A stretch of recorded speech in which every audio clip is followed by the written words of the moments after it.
Hey guys, MCU Collector here with the next video in the Hasbro 6-inch Ghostbusters Plasma series. Here we have Winston Zeddemore. This one is going to be the one that a lot of people are really going to want because he's the only one that comes with the Proton stream for the Proton packs. Why only one? They all should have come with it, but here we have it, only one. So I can't wait to see how that looks. It looks pretty awesome in the package. We'll see how it is out of the package. So same packaging. It looks like the coveralls, the Ghostbusters coveralls, nothing there. Artwork on the side.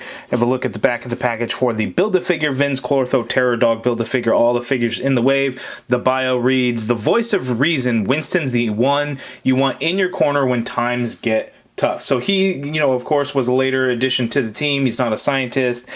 He was hired on. And I just don't think they gave him a whole lot of screen time as part of the team. Yes, he had a bigger role in the second movie. But I feel like in the first movie, he wasn't there for a lot of it.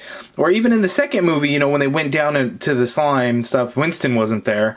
But still really cool to have. Let's get it opened up. Okay, and here is the Winston Zeddemore figure out of the package. And you know what? The stream looks really good. It connects on kind of a weird way. Not sure how they could have done it differently, but it's still kind of cool, I guess. We get the other leg, which has the articulation at the knee, which seems correct, unlike the other one where it has it at the weird shin. But we'll put that off to the side. So far, we've seen all the legs, not the body, not the head. Those will be with the Dana Barrett and the Gozer figure. So here, Winston Zeddemore, let's take a closer look at the stream, and then we'll take a closer look at Winston. Okay, so taking a closer look at the stream, you can see how it connects. It has just kind of this blue tube piece there, and it just goes over the Proton pack wand like so. So I really don't know of any other way they could have done it, but that just seems kind of big and bulky to kind of go out like that. But with the translucent blue, you can still see that silver really shining through, so I guess it's not so bad. But typical Hasbro type of lightning effects kind of thing. A little bit softer, I guess, than most, but we just kind of have that lightning look to it. It's just done in that translucent blue. And you can kind of move it around a little bit, but you just kind of want it to stay. I wonder if you can kind of hook it. That might be a little bit better to stay on. And then there's this hard plastic orange translucent piece that goes all the way through. You could probably pull it out of that tube. That's not something that I'm going to try, but it definitely is a harder plastic, so there's not really going to be a whole lot of give to that, so you want to be careful. And that just looks like so, and then you can use it to try and get ghosts. Would be cool if it was bendy in some way, because then you could wrap it around ghosts like it does in the movies, but that's not something that's going to work out. So that is pretty cool. Now, you want to be careful because that's going to heavily weigh the Proton pack down. That's why you want to make sure that you use both hands to really help support it. And you definitely aren't going to want to leave it in that position for very long.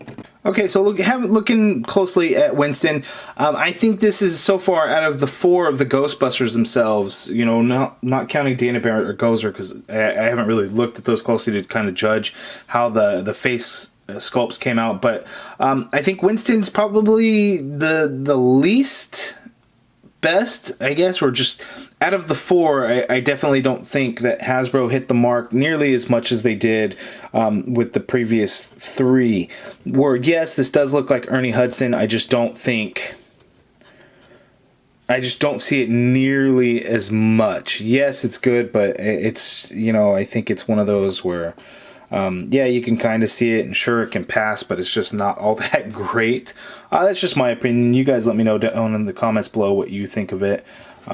Just how I feel. And then the rest of the figure is the same as everything that we've seen before. It's basically the exact same as the Spengler figure, because he has got the same torso as Venkman and Spengler. He's got the same legs as Stantz and Spengler. So this, and the same belt as Spengler and Venkman. So this is basically the Spengler figure with obviously different skin tone for the neck, but it is the same. The Proton pack is the same, except now we get that red dot in the bottom right corner. So there is the difference, and then of course the stream. So pretty cool. Let's take a look at his articulation really quickly, because again, we've seen it multiple times now.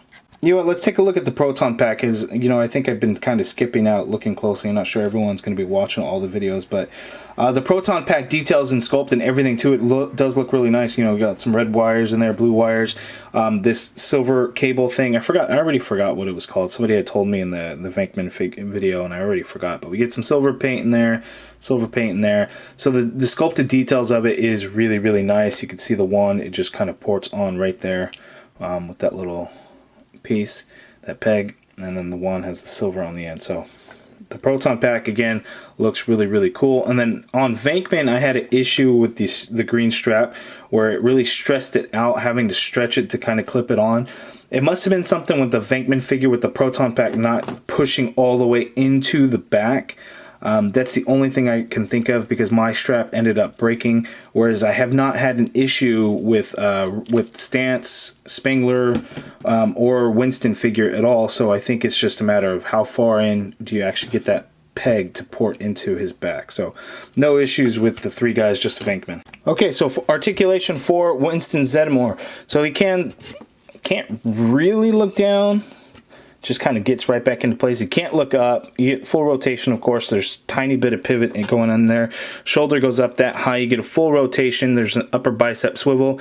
You get a double jointed elbow, and these hinges are all very, very stiff.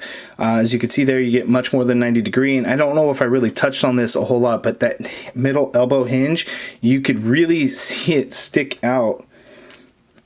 As you can see right there, it just doesn't look all that good so on the hinge. So it's weird that, you know, they do double hinges all the time, but with this one, they couldn't get it to really look good. You get a butterfly joint in there, so you can get the arm to go back that much and then forward that much. So not a whole lot, but there is some. No ab crunch or diaphragm joint, but we get the waist ball, so you can get them to pivot to the side, pivot to the other side, go back a little bit, go forward a little bit, not a whole lot, but you get all that kind of motion in there, and then you can do a twist if you want. The belt kind of floats there. You get the legs apart that far. You can kick forward only so much. You could turn it a little bit and get it a little bit further out. You can go back with it quite a bit. There is the upper thigh cut.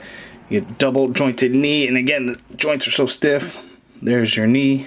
No boot swivel, but you get a foot that hinges far down, hinges up ever so slightly, not enough in my opinion. Peg holes at the bottom of the feet, and ankle pivot. So articulation for Winston. Now let's see our whole Ghostbusters team together. Okay, and there is our entire Ghostbusters team together, and you know what? They do look really good together. So having your own display of Ghostbusters figures, I think it will look awesome. You know, I've given the line a bunch of shit on the lack of articulation, the scale, the size is just so small compared to other 6-inch figures. But they do look really good together. You know, the Vinz Clortho Build-A-Figure might be cool. You know, once he's put together, I don't really know for sure. And you can see, again, size-wise, kind of how much smaller than Marvel Legends they are. So, you know, all that aside, having their own display, it's going to look really nice. You know, will the line continue? We only know of the one wave. I would imagine that they would do something for the new movie, Afterlife, which did get delayed, unfortunately. You know, will we see Ghostbusters 2, maybe with the darker gray coveralls that they didn't really show in the movie a whole lot, right? You got some sequences and clips where they're going out and doing stuff, and they have those suits. You know, who knows what we'll see? Will we see like the female cast made by Hasbro? You know, Mattel did it, and they weren't like great. They weren't, I guess, terrible. They were typical Mattel figures, I think, but you know, they scale well together. Will we see those ones made? You know, who knows what Hasbro's going to do with the license. You know, I don't know that there's a whole lot they could do. They'll go like animated series like the real Ghostbusters, things like that, I'm sure. So time will tell. We shall see. You guys let me know down in the comments below what you guys think of these figures, what you think of Winston. You guys let me know all that down in the comments below. If you guys liked the video, please hit that thumbs up button. Subscribe if you haven't already done so. And as always, thank you for watching.